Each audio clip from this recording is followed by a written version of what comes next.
Hey everybody, what is going on? Hexlex here with another Master Duel video for y'all. So today we're going to be taking, in a way, another look at Mathmech, but in many more ways, another look at Ignister actually, because we are playing Mathmech Ignister. Although really this is more of an Ignister deck than a Mathmech deck. It definitely includes enough of the Mathmech engine to, I think, be defined as like Mathmech Ignister. However you want to arbitrarily define decks. Circular, as we all know, has been recently released, and it not only provides a major boost in support for its own archetype Mathmech, but it can also, in turn, help support a lot of other Cybrse archetypes as well. And Ignister is one of those that most greatly benefits from the addition of Mathmech Circular and in the Mathmech engine as a whole. So, what exactly does this change about how Ignister plays? For the most part, actually not too much, particularly how you play turn 1.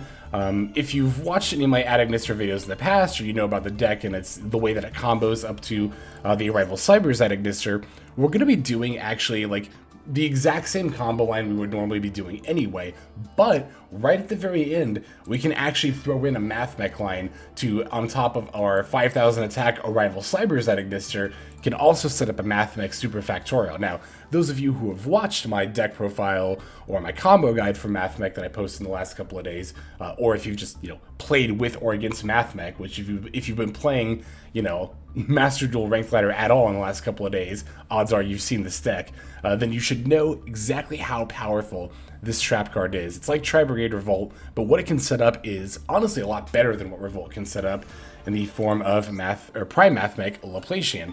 Of course, as we all know, it can rip cards from the opponent's hand, and it can also offer field and field disruption in general in the forms of both monster and spell and trap cards. And on top of that, with the use of Mathmech Diameter, you even get this fun little Omni-Negate effect thrown in on top of it. So, being able to set that up that's in addition to your Arrival Cybrse, by the way. That's not an instead of, that's in addition to on turn 1, and it's a 1-card combo as well, still only needing like really Achichi or Pikari Ignister to get this entire play going. So it is, definitely a nice power boost for the deck.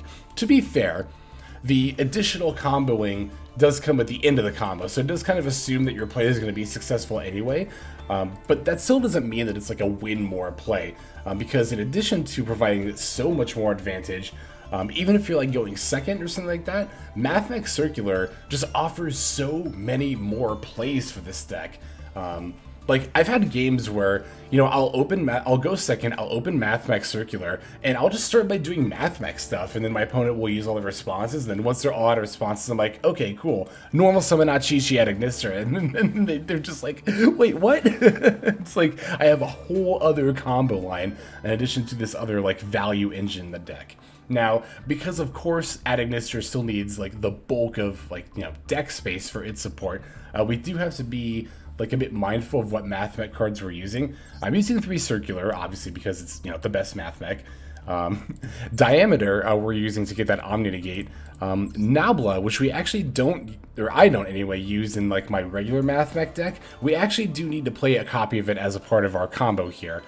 And then I also threw in a single copy of Mathmech Sigma. You don't actually need it to do the combo with the Ignisters, but I like having a single copy just to have something good to send off Circular that's not part of our combo, right? Like, if I'm doing that example play where, I start the second turn by using Circular's effect, then I can just have a Sigma to send.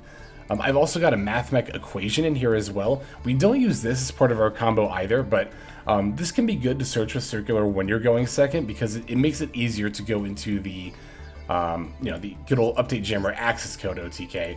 That's another thing that Circular can provide, especially again going second, is the ability to go into that a lot more easily. Not that Ignister really has trouble going into that line, but you can go into it more easily through like disruption and stuff. So. In general, Mathmech Engine not only adds more power to the end of your combo board, but as I've touched on multiple times now, does let you play through disruption more easily than you did before. We did have to trim out some of the Ignister cards, so we took out like Hiari, the water one, Danmari? Is that the earth one? The little earth one, not the... No, Gatchiri is the big earth one. I'm talking about the little one. I don't remember what it's called off the top of my head, but You know, all those extra extenders we took out, you know, the Fighting Spirit we took out. We even only went down to 2 copies of Ignister Island. I usually play 3, but you don't really need 3. It's nice to have 3 because it's really nice to draw this card sometimes, but most of the time you just end up searching it with your Dark Infant anyway. So, and then yeah, in the extra deck, as far as what we made room for in there, we just dropped a couple of our like excess cards. I think it was Link Spider and the Light Dragon at Ignister, because like I've never summoned the Light Dragon at Ignister. It's only there to reveal off of I Meet You for Pikari, which you never really need to do that anyway. So yeah, I cut those 2 cards out for 1 Laplacian and 1 Alembertain for the sake of our combo there. So yeah, I'm really actually excited to show this variant off of at Ignister.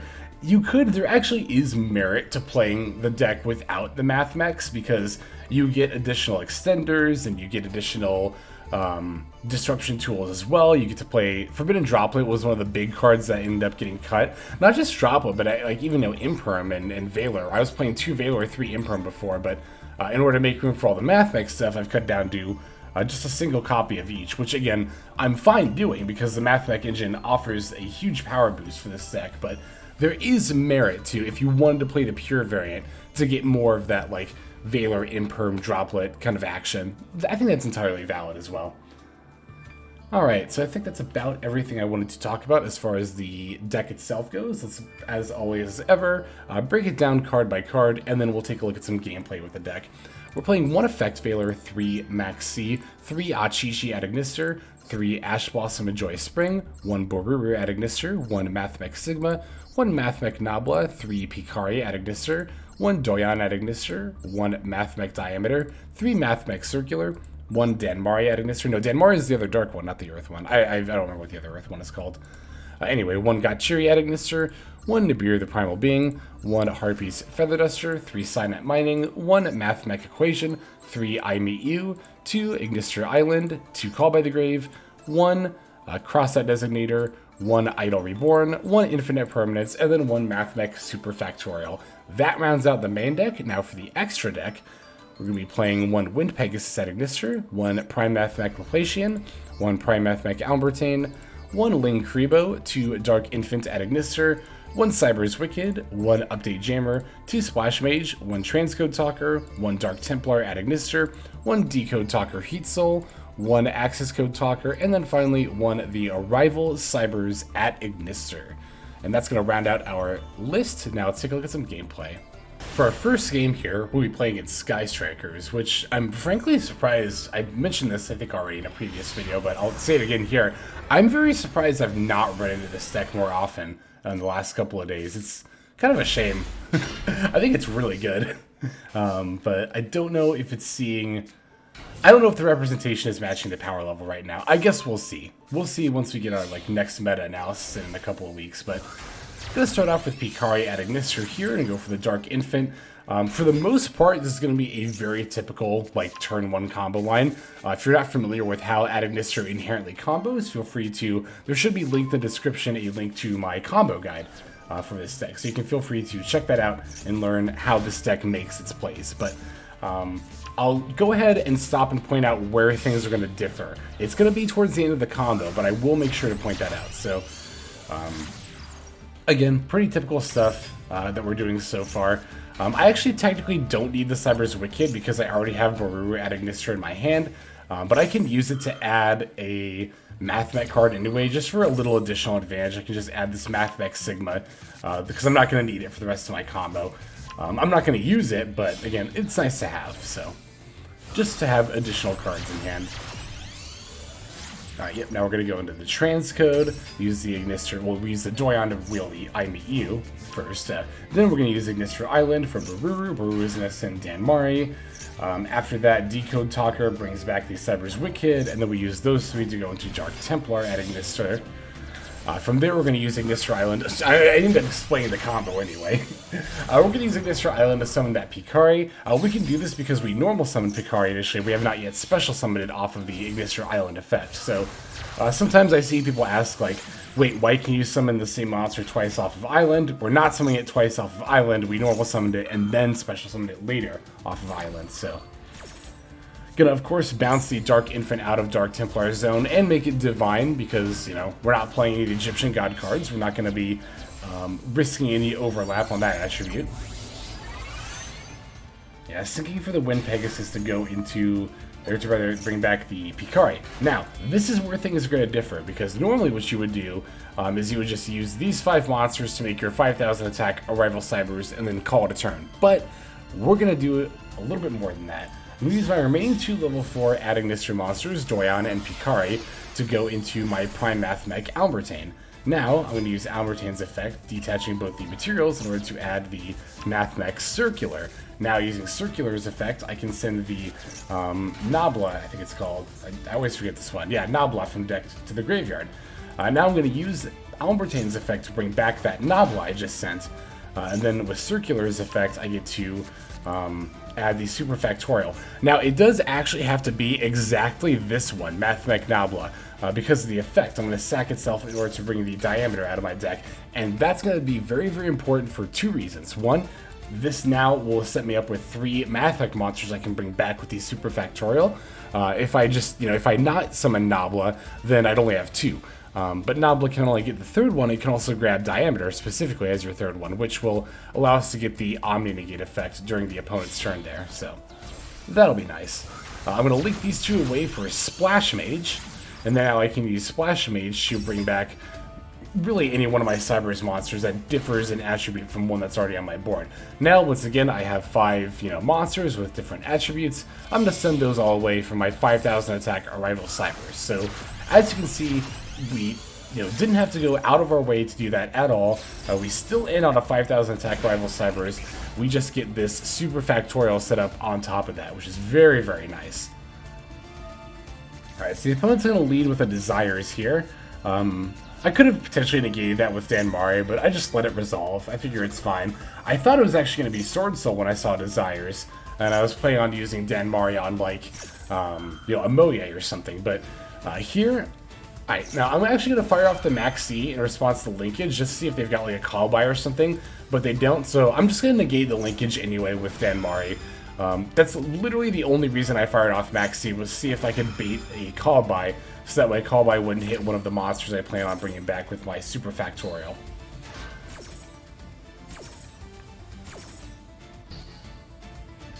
But they don't have it, so I actually, speaking of Superfractoral, this is the perfect time to use it. I'm going to use it now to get rid of the Sky Striker token as well as one of the opponent's cards in hand.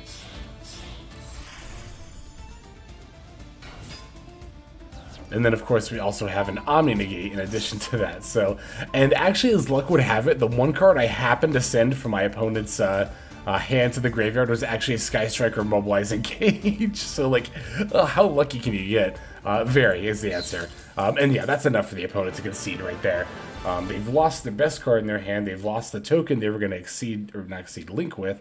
And then I have an Omni-Negate. Unless we forget, even if my opponent manages to somehow deal with all that, I still have a 5,000 attack Arrival Cybrse in play. Like, I still have a massive Towers in play that I really don't think Sky Striker has many outs to, aside from if they happen to run Kaijus or like Surgical Striker Hamp or something. Which, to be fair, they could have added with the Engage. So I'm very much glad that I ended up ripping that from their hand. So that's going to do it for that game. Let's go and jump straight into the next one. For our next game here, we're going to be playing against Branded Tri-Brigade. Makes me very happy whenever I play against this deck, because you all know me by this point, I love Tri-Brigade. So anytime I see it being used on ladder, I'm like, yay, people are playing my favorite deck. Makes me happy. Anyway, this is a pretty good opening hand here. I've got Cynet Mining and I Meet You. I'm going to use the I Meet You first, just to check for the potential Ash Blossom there. They do actually end up having it on the Achichi, but we've got the Cynet Mining, so it actually doesn't really matter here.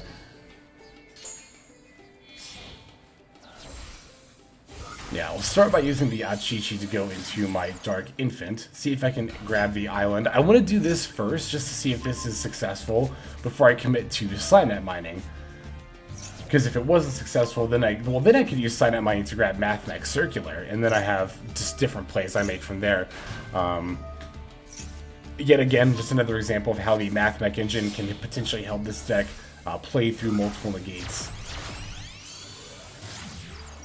But the opponent didn't have a response, so I'm just going to go ahead and use my Cybrse Wicckid. Oh, I screwed up here, that's right.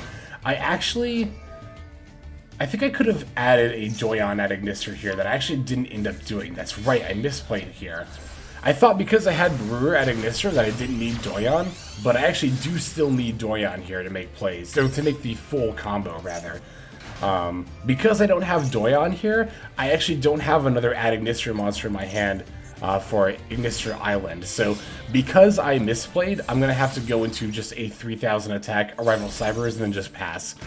Definitely not an ideal opening move, but I wanted to show this game because, like, I feel like a lot of people would have just conceded upon screwing up like that, and honestly, I was a little tempted to. I was like, ah, dang it, like, I totally screwed up, like, my plays are nowhere near as good as they could be, maybe I should just concede. And I was like, no, there's no reason to concede. Like, yeah, my plays aren't as good as they could be, but I do still have a 3000 attack Arrival Cybrse, so, I don't know, plus, I think there's definitely merit to, like, trying to find the out, even if you have to out your own, like, misplay, you know what I mean? Like, even if that's the quote-unquote out you're trying to find, like, or the situation you're trying to get quote-unquote out of, like, I think that's still an important skill to have. This, I think, mentality mostly comes from, and I think this is actually one of the main differences that isn't really talked about when it comes to Master Duel versus paper TCG. Like, in Master Duel, if I make a misplay like this, you know, well, you can just concede and go on to the next game. But when you're playing, like, in a tournament, I guess really either way, whether it's Master Duel or in paper, but, like, you know, most of the time when you're playing in paper, you don't just, like, scoop up that instantly. And especially if you're playing in a tournament, you're not going to scoop up that instantly.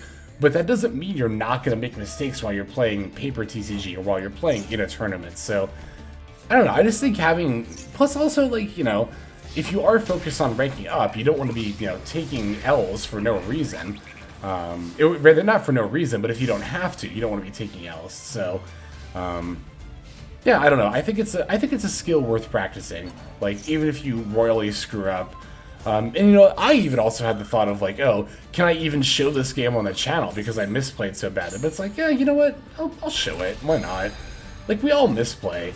And that's some of the reason why it's important to learn how to play around misplays. Like, it's going to happen to you at some point. Like, it will happen. So, you can either, like, treat it as an automatic L, or you can, like, try to play out of it. I prefer generally to at least try to play out of it. And as you can see here, the opponent didn't really have, until this moment where they crashed the Mirror Jade into my Arrival Cybrse, they really didn't have a whole lot of options, like, beforehand. Now, I am in top deck mode here, but I was just about to say, pretty much any Ignister monster that I top deck is going to be an out here. Or, if I get Mathmech Circular, hey, guess what? That's actually also an out here. Speaking of Mathmech, I'm going to use my Sigma's ability here. Basically, at this point, I'm just going to try to set up... I'm going to try to force this back row to see if it's an out, and then if it's not, I'm just going to go into an access code. I don't even have to worry about Update Jammer, because my opponent's only at 1,400 life points, so...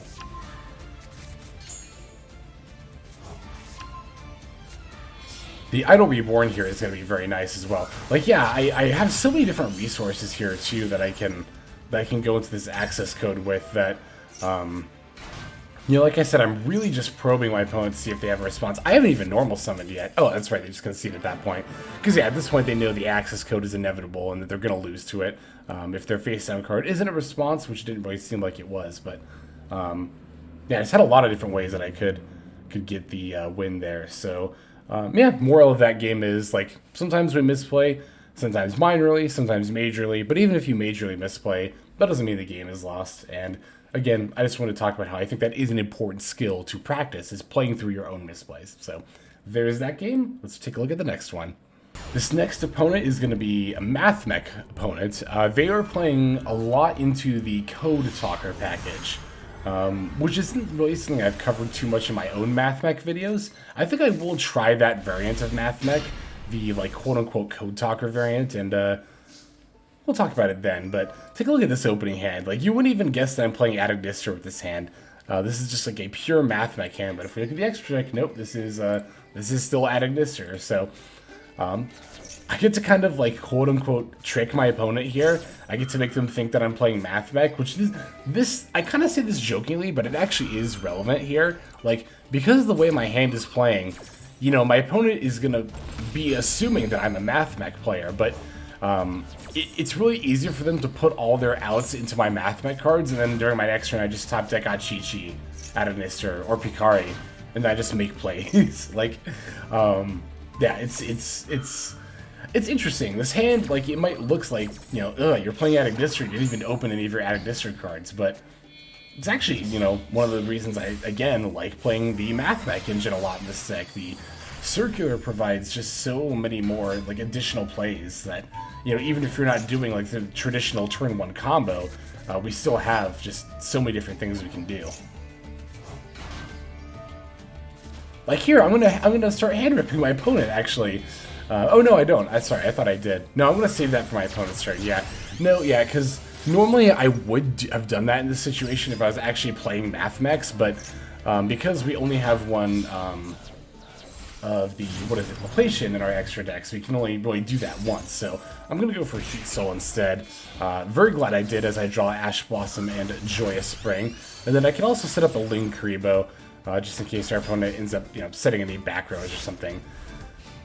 But yeah, now I get to, you know, again, even though I didn't open with any of my Ignister stuff, I still get to do a Superfractoral on my opponent's turn, which is pretty rad. And yeah, I'm definitely going to just get rid of this Circular, like, as soon as it comes down.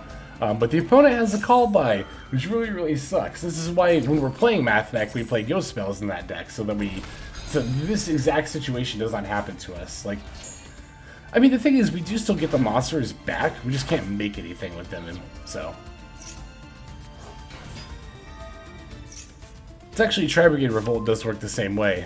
If you don't have any monsters you can summon the extra deck, you do still bring the materials back, you then just don't summon the extra deck monster with them. It doesn't really come up in that deck, because there's so many different things you can summon off of Revolt, but it's a little bit more likely to come up. It's actually a lot more likely to come up with the, what is it, the Superfractoral.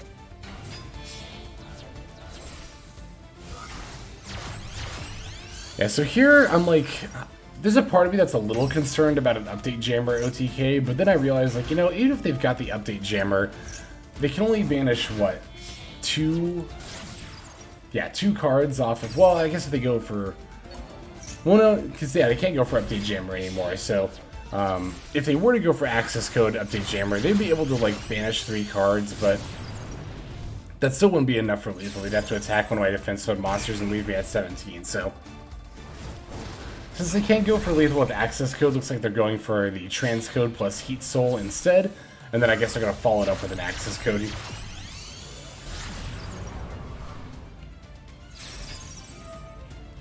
Which actually, now that I think about it, hang on, let me see something real quick. Shouldn't they have battled? Hang on, where's the battle? Yeah, they attacked Heat Soul. I don't know why they didn't do the Transcode battling over my Heat Soul. That's just something I'm missing, which is probably the case, honestly, but. Yeah, okay, cool. So yeah, then I went to summon Nabla and I went for another Circular. Honestly, when I was doing this, I was really thinking to myself, like, I guess I'll just, like, I don't know, try to scare them a little bit, and it actually worked. Like, I don't think I really had, well, I guess I could have gone for an Accesscode, you know, line myself. That's what I was going to do, but I think my opponent thought a lot scarier things were going to happen because I summoned a new Circular, but, like, again, I'm playing it out in Ignister deck. I just happened to open, like, almost all of my Mathmech cards right away. So it was kind of funny how that game ended up playing out. I got one more game to show off. Let's go straight into it. And finally, we're going to be playing against a mirror match for our last game. I actually noticed, because I was actually right at Diamond 2. I think I still am at Diamond 2 right now. Isn't that sad? I don't even know if I'm Diamond 1 or not. No, I am Diamond 2 still. Yeah, I noticed when I was playing, playing these games for this video around Diamond 2 that I've seen a lot of mirror matches, actually, so I was kind of anticipating that, but I definitely saw more than I was even anticipating. Like, specifically at Ignister mirror matches, not like just, playing against Mathmech decks. And even more specifically, like, Mathmech at Ignister.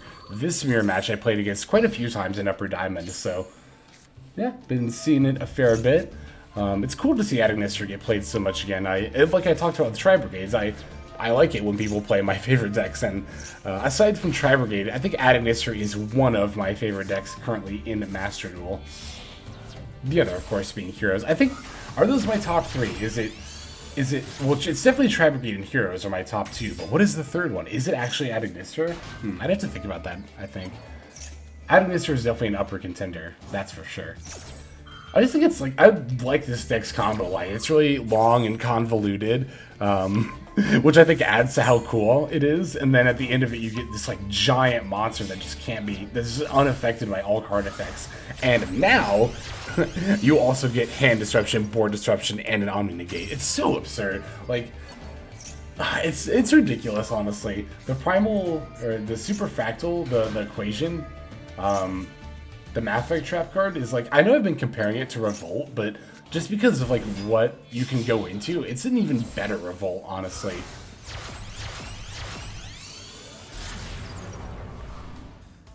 Alright, so, yep, we're just at the Dark Templar stage of the combo, where we're gonna summon the Dark Infant, bounce out of the zone, summon 3 things, and actually because I have A.I.dle Reborn in my hand, I can go for a 6,000 attack Arrival Cybrse on top of the Equation there, so. I was very grateful to my opponent too for letting me actually play this combo out. Although to be fair, I know the reason they probably let me play that was because it's a mirror match and they were either wanted to see what I was gonna do or respected what I was doing enough to let me play it out. But like, yeah, shout out to people who like actually let me play out the combo, even though it's pretty obvious I have it, because like I can't exactly feature games where I summon my combo starter and my opponent concedes right away. So, yeah, it's actually, I've talked about this before. It can be a little irritating sometimes, and it's such a like a unique problem because anyone else would love to have opponents instantly concede to them. But when I'm actually trying to like get games for a video, I'm like, no, like let me do my play. Let me show the good people how you play this deck. But anyway. Yep, I've got the Superfractoral in my hand. I keep saying Fractorial. I know that's going to annoy people who are, like, actually knowledgeable about math. I'm not knowledgeable about math, so I'm sorry if that's been irritating you there. But like I said, we get to go for a 6,000 attack Arrival Cybrse, in addition to the Superfractorial. Wow, cannot say that word. The opponent does have a Harpie's Feather Duster, so, like, I have to use this a lot earlier than I wanted to, but it's fine. It's not that big of a deal. But the opponent actually has Red Reboot. Wow. Have I ever been Red Rebooted? Surely I've been Red Rebooted before this. It's very rare, though. Even though this card went to a couple of lists ago, it's very rare for me to actually see this card. So it's like, huh, well, I don't have my, you know, my follow-up play, but I guess I'll make do with my 6,000 attack Arrival Cybrse. Like, oh no, I only have a super powerful monster. Like, whatever am I to do?